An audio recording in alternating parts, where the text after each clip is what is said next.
you are. So we're recording. I'm going in now to Women's Entrepreneur Network. Here we go. If you want to share anything that's not in the recording yet. Okay.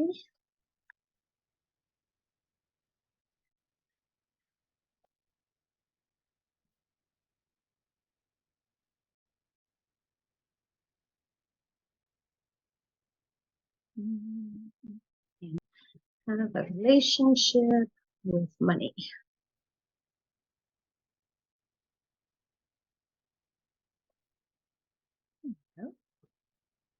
Okay.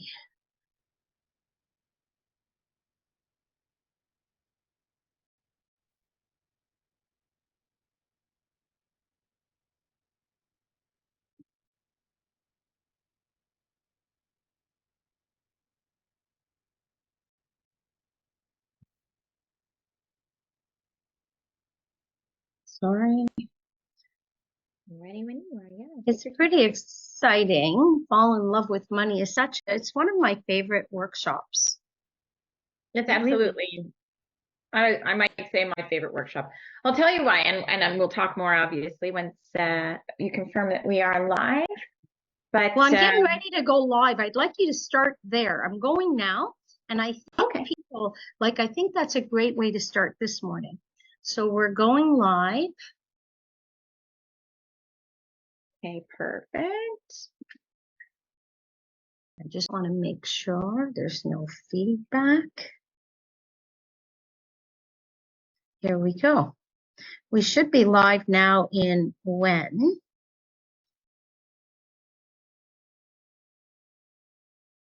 Okay, perfect. Perfect. So, hi, Karine. Hello. Happy Monday, Catherine, and everybody that's joining us. Monday. I know. I actually love Monday. You know what? I love every day of the week differently. Me too. For different reasons, right? Yeah, like my Monday is really about getting in the swing of things and preparing for my week. Not really, very few, only ongoing projects, not new clients. Tuesday, Wednesday, Thursday is all about service and finding someone new to talk to. I love that. I love that too. Friday, whatever I'm doing has to be complete, selfishly growth for myself. Well, that's a great time we can jump into that just very quickly, and then we'll jump into the main topic at hand today. But from the moment I met you, you made it not very clear to me as a negative, but just you have designed your life and your work life and around the fact that you like to, I say protect, you could say save, whatever it is you want to use the word for Fridays for yourself. So that might mean you schedule a workshop because it's something you're very passionate about and it's the best timing for you to get the groups together. But oftentimes it's for just you to do something that you need to set time aside for. So it comes across as if you're unavailable on Fridays. You know, Catherine is not available on Fridays. It's not true. It takes a while though, and most people, I'm glad you said that. I'm always available, like 24/7, 7 days a week. Like, how can I not be available? As long as I have, well, wait, I wasn't about to say as long as I'm alive, but even if the day I won't be physically present, you'll find me in your energy. And that's the way it is. It's just that I choose what I'll discuss, where I'll invest my time. And you'll say no to things if they're not on your priority list. Friday, 100%. But most days too, but Fridays for sure. I kid you not, Catherine. I was probably at least in my late 40s, potentially once I turned 50. I learned the word boundary. And I really had never used the word in my life before, meaning I would drop anything for work if there was something that needed to get my attention. I would drop anything for my family if there was something that required my attention. But I've realized that it's not really a healthy way to live mentally if you're constantly at the beck and call of others and not putting yourself as a priority. Carving out that time to say, I'm sorry, this is my time. I'm protecting it. I say protecting, some people say save, but you've made it very clear you do not work on Fridays, but that allows you to choose what you pay attention to on Fridays. I think it's brilliant. I wish I would say I work any day, because I don't do what I don't like to do. I don't engage in anything anymore. And that's been many, many years. I haven't worked Fridays since I'm 18. My uncle taught me that. I'm grateful to him. And I invest. I never sacrifice anything. I invest since we're on financial pill. I invest in me because I'm worth it. Right. And you know what? The more I invest in me, the more I'm available to invest in anybody else. And I have to share it because you brought something up so important. I learned a lot about this topic, a lot. I learned one key nugget. You know how I take a course just to find one thing? Yep. I don't stop at that, but I'm satisfied once I do. And Marie Forleo teaches you the no train and the no train.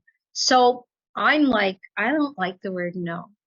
I really don't like it. I don't like it said to me, and I don't like it saying to others, until I realized this. And it wasn't Marie Forleo taught me this, but it was from that. Like today, we're going to give insight, which will create, like the mastermind concept, going to create a third idea. So my third idea was based on many other people that share this concept. When I say no to something, I'm saying yes to something else. Right. Yeah. So today, I'm really, really excited. So I want to start by just explaining why we started out by saying that, we're doing this Fall in Love with Money workshop today at noon. It's free. You have to go to sagenavigation.ca to sign up for it, to get the private Zoom room link. It's not going to be repeated this year. So this is the last time we're offering it this year. It's been successful in the past. I personally love it. And if you join us at noon today, you'll probably hear me say this again. I didn't realize I needed to have a relationship with money. I did not know that was a thing. And I'll just give you Cole's notes really quickly. I grew up with a single mom. She basically worked, had a government, a minimum wage government job, oftentimes was on a sick leave of some kind. So we didn't have a lot. We had a lot of love, not a lot of cash, as I like to say. So for me, my relationship with money was, we didn't have any. It was void. There was no relationship to have. We didn't have any. And if there was ever money, it was always a bill. So it was always a negative thing in our household. And then as an adult, fortunately, I got a very good education and I love my career, and I was very driven to be financially independent. And so, but I still didn't have a relationship with money. I didn't know what I was supposed to do with it. I paid my bills. I saved for my kids' education, but I really didn't care about money. And you taught me to be able to say out loud without feeling gauche, I love money. Like, I love it. I love having it. I love being able to spend it the way that I want to. And I love the idea of having enough. So that is my little spiel to introduce everybody to this. And you know what? To share with everybody here, whether you have all the money in the world or whether you have none, the richest people I know do not have a relationship with money. They are even uncomfortable themselves. So don't be, if you're sitting, no matter where you are on the pendulum, and I say this because I have friends that are still my friends today that have lived social assistance and have struggled and are still financially struggling because they have, and I'll use this word, rarely do I use the word mindset. They have a poverty mindset. Now, I have friends that the numbers are like not 7, not 8, like add zeros. They are financially successful, like, sick money. you know, and look at what I just shared. Sick money. Do you think you want money? Filthy rich. Filthy rich. There you go. And these are the terms, like to go and buy something and drop $10 million. They don't think twice. For the other person that I spoke of, to go and say, I'm going to get a massage isn't even on their list. No, and I said this, money is relative, right? So this is where the term enough comes from. 100%. And the relationship you have with money, it doesn't matter where you are on that pendulum. And I remember hearing Napoleon Hill say this, and it struck me because when he created the book over 25-year period, interviewing 500 Think and Grow Rich. Yes, thank you. 13 Steps to Riches. The majority of the men, they were men at that time, it was 1937. He took 25 years before that to write it, so it was way before 1937. But they were all financially very successful, but not without a cost. It actually is a moment that it made him sad. So when he talks about riches, he really does talk about 17 principles and not just those 13 to riches. But that's another story for another time. Today, what's important is that you remember money will not find you, and it does not go to you if you don't welcome it. It wants to go where it's wanted. Would you go visit a friend that would say to you, oh my God, I got to go somewhere? Like, will you know, have you ever been somewhere where they serve you a cup of tea and they're lifting the cup to wash it before you're even out the door? How do you feel about that? They're rushing you out the door. So when you do get money, how do you feel? Like, are you rushing it? Are you like, oh, I don't want to keep it, let's get rid of it? Or are you, I need to keep it all for me?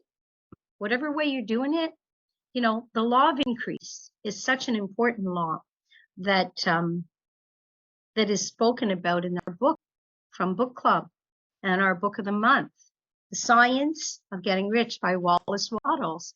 He says, what I want for myself, I want for everybody. Imagine the world working like that. The rich, the poor, the whatever, because we're talking about money, but rich is a lot more than money. But what do you invest in? That's what I would ask the community. What do you invest in? And does that include you? Because when I talk investment, how many people feel like I value, and I know you do, Karine, at Sage Navigation, we value people's time. That is the biggest investment. So here's a question that I like to pose. So today at lunch, we're having a free workshop from noon till 1. So it's a 1 hour time with zero financial investment. But I understand we're asking people for an hour of their time on a busy Monday. I'm sure everybody has a ton of things that, you know, I know my to-do list, right, for what I need to do today. So the question is, what else are you going to be doing during that 1 hour time?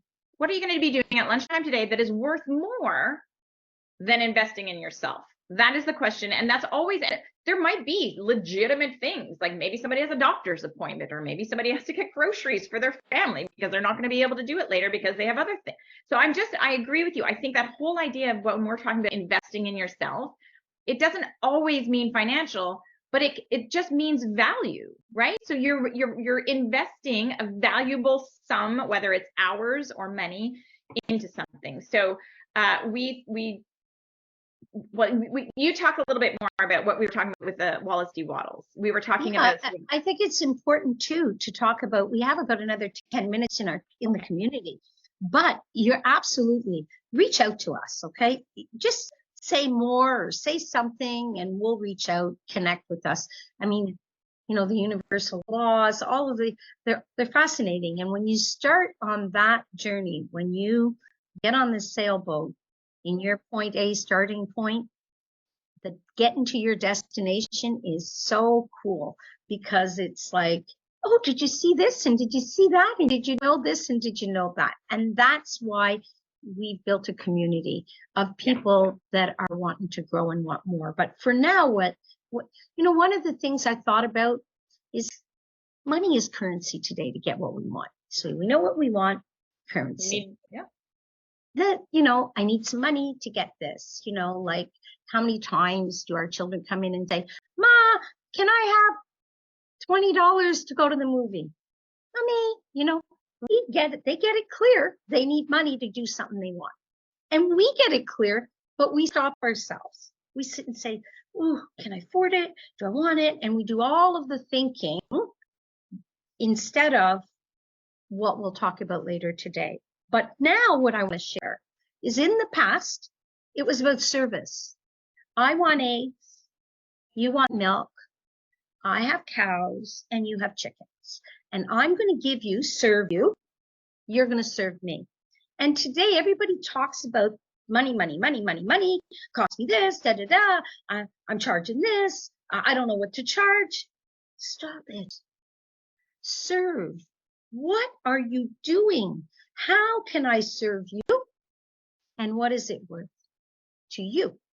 And that's the thing I think people, they build up what they're doing, especially business people. I do this, and I spit it at you basically, blah, blah, blah, blah, blah, blah, blah, blah. And you sit and say, oh, that's a lot of stuff. And then you say, well, that's cost too much or it doesn't cost enough. Well, wait a minute here. How about I say to you, this is going to cost you 1 hour of your time.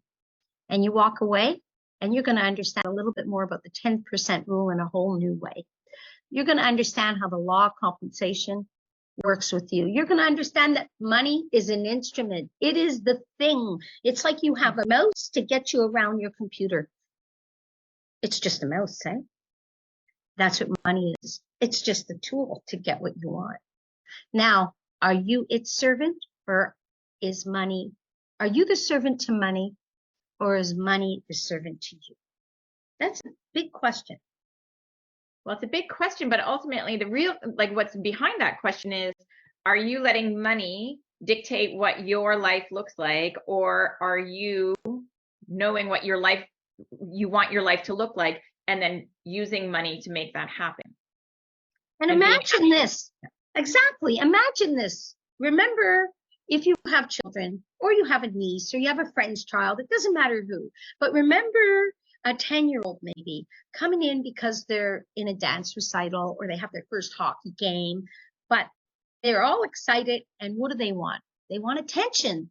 Look at me. Look at what I did. I can walk. I can ride a bike. I can. Right? Money's the same way. Money wants attention. Are you giving it attention, or are you every time you get a bill saying, another bill? No, I'm like, I got the money to pay for the electricity, so I had heat all month. Is she crazy? Yeah, I'm excited about the heat, and that's the cost of having heat. Right, and that's a little switch in your brain that you have to switch, right? Yeah, and you know what? The problem is we look at things from what they actually are. What? Yeah, what they are. But okay, what they are, exactly, but what they are is a result of what I'm doing, what I did yesterday, what I'm doing today, what I'm thinking. So what do? I go to the bank and I say, oh my God, look at the balance. It's not as big as I want. I want more money. I don't have, but you don't say what you want. You just say, I want more. I don't have enough. You don't say, I found this amazing estate. It cost $9 million and I want that estate. Yeah. Well, where are you getting the money for that? Oh, now that's another question. Oh, I'm just going to think about it and send out the law of attraction and I'm going to magnetize it. I'm going to wait for it. No, what I'm going to do is every day make a call to somebody that wants to invest in a dream for that.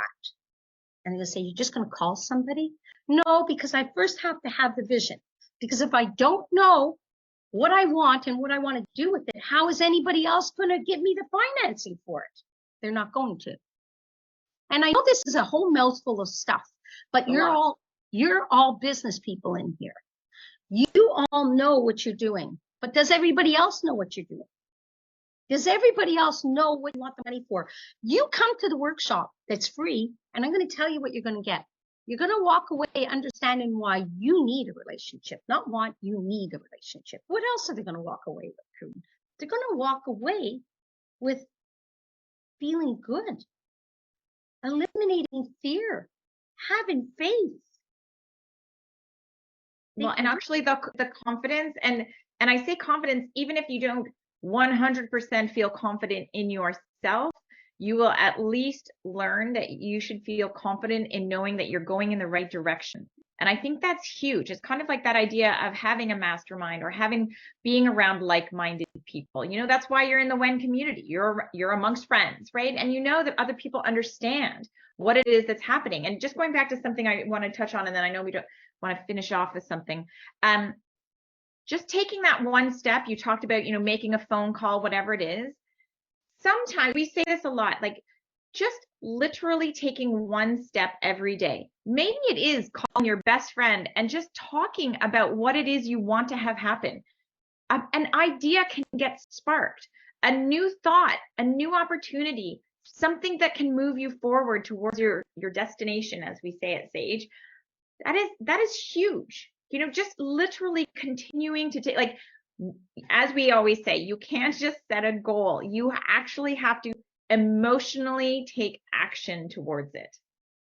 And we're going to have a goal setting workshop. So next week we'll talk more on that maybe. Okay. But right now, what's important, very important to know, is when you share something, and how many times, as somebody said, I'd really like an ice cream. And all of a sudden your friend will tell you, oh, it's late, or really, you don't need that ice cream. Have you seen your hips? Like, close friends are going to do that, right? Close friends are going to do that. They don't need to. They think they're helping you. Or they're going to say, oh, you never feel good after you have an ice cream. Are you sure you want to eat it? They're going to tell you all the reasons that you don't want something, anything. Okay? I'm a little bit lactose intolerant, but I love to have a mini ice cream. A milkshake's going to make me not feel so well. That's why I say those things. So somebody that loves me may say to me, oh, you really want that? Yeah, I really want it, but I just want a tiny one, just a little one, you know? And that's the whole thing. I know what I want. And your friends are taking care of you when they say something. Don't you remember you said you didn't want to do that anymore? Yeah, but I do know what I want now. They are not trying to be mean when they step on your dreams. However, they're going to potentially make you feel bad about something you want, protecting you, or whatever reason. It doesn't matter. Don't mind that business. You can't be impacted by that. You can't doubt yourself. You have to know what you want, and don't worry about anything anybody thinks or says.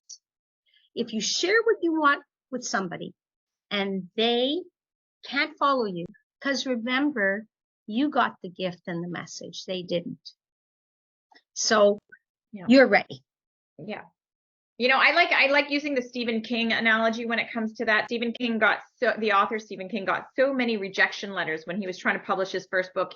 He said it during an interview that he could wallpaper his entire office with all the rejection slips, but it fueled his ambition. Every time he got a rejection, it just made him want it more, and he wanted to prove everybody wrong. So I like that idea too, that if somebody ever tells you if somebody says you can't make $1 million, what are you, crazy? Yeah, you can prove them wrong, and just use that as fuel for your engine to do it. And I guess we're going to end now. It's 10:56, but a person's right, Wallace Waddle says, a person's right to life means his right to have the free and unrestricted use of all the things which may be necessary to his fullest mental, spiritual, and physical unfolding. In other words, his right to be rich. You have a right and almost an obligation, because this life in this time, you have a right. Are you using it? And join us, join us to fall in love with money. Like, I can tell you, love is one of the best motives. It's my best motive to propel me to whatever I want. So I love money. I love myself. I love my life. I love my mind. I love I love all my pillars because what I don't love, I take charge and change. And so can you. Love it. I love you, Katherine. Thank you. I love you too, Karine. Thank you. Thank you, Haley. Thank you, Women's Entrepreneur Network. Thank you, everybody that's joining us today for sharing your prime real estate. And that I come from real estate. My prime real estate is my mind, and I respect yours. So, light and love. Have a great day. Happy Monday. See you.